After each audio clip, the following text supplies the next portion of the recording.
이용구 전 법무부 차관의 택시기사 폭행 사건에 대한 진상조사를 벌여온 경찰이 오늘 수사 결과를 발표했습니다. 취재기자 연결해서 자세히 들어보겠습니다. 곽준영 기자. 네, 경찰이 오늘 오전 이 전 차관의 택시기사 폭행 사건에 대한 수사 결과를 서울경찰청에서 발표했습니다.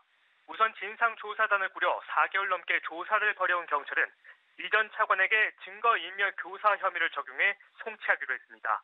이 전 차관에게 폭행당한 택시기사도 증거인멸 혐의를 인정해 일단 송치하기로 했는데요. 다만 이번 사건의 피해자인 점과 이 전 차관 요청에 따른 행위였던 점 등 참작 사유도 같이 전달하겠다는 방침입니다. 부실하게 사건을 처리했다는 의혹으로 입건됐던 당시 서초경찰서 관계자들에 대한 처리 방향도 결정됐습니다. 경찰은 우선 당시 사건 담당자였던 서울 서초경찰서 A경사들 특수직무유기 혐의를 적용해 송치하기로 했습니다. 다만 그 윗선인 과장과 팀장의 특수직무유기 혐의는 명확하게 나오지 않았다고 밝혔는데요. 이를 분명하게 밝혀내기 위해 외부 전문가가 참여하는 경찰수사심의위원회 회부에 심의하기로 했습니다. 이번 사건을 알고도 서초경찰서장과 과장, 팀장이 상부에 보고하지 않는 점은 보고 의무 위반이라고 판단했습니다. 해당 사건은 경찰청 훈령 범죄수사 규칙상 반드시 보고해야 하는 대상입니다. 이들은 사건 처리 당시 이 전 차관이 공수처장 후보로 거론되는 인물인 점도 인지했던 것으로 확인됐는데요.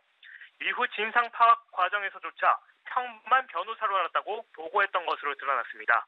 진상조사단은 이들을 상대로 A경사의 적절하지 못한 사건 처리에 대한 지휘와 감독 소홀 등에 대한 책임을 물어 감찰 조사를 벌이기로 했습니다. 네, 이 전 차관과 관련해서 외압과 청탁이 있었는지도 상당한 관심이었는데 결론이 어떻게 났습니까? 네, 진상조사단은 이 전 차관 택시기사 폭행 사건의 전 과정도 집중적으로 살펴봤습니다. 경찰은 택시의 블랙박스 영상과 CCTV, 당시 서초서 수사팀이 작성한 내사 기록 등을 분석했는데요. 이를 통해 이 전 차관의 특가법 위반 혐의를 판단하기 위한 충분한 조사와 증거를 확보했다고 밝혔습니다. 이 관심이 컸던 대목은 역시 외압이나 청탁이 있었는지였기에 이 부분도 집중적으로 살펴봤습니다. 이를 위해 이 전 차관과 서초서 관계자의 통화 내역 8천여 건을 분석하고 휴대전화와 사무실 PC, 포렌식 작업 등도 실시했는데요. 이 결론은 외압이나 청탁이 있었는지 의심할 만한 정황은 확인하지 못했습니다. 이 밖에 진상조사단의 조사 결과 A경사가 블랙박스 영상을 봤지만 압수나 임의 제출을 요구하지 않았던 점도 확인됐습니다. 또 이 같은 사실을 상부에 보고하지 않았던 것으로 파악됐습니다. 지금까지 서울경찰청에서 연합뉴스TV 곽준영입니다.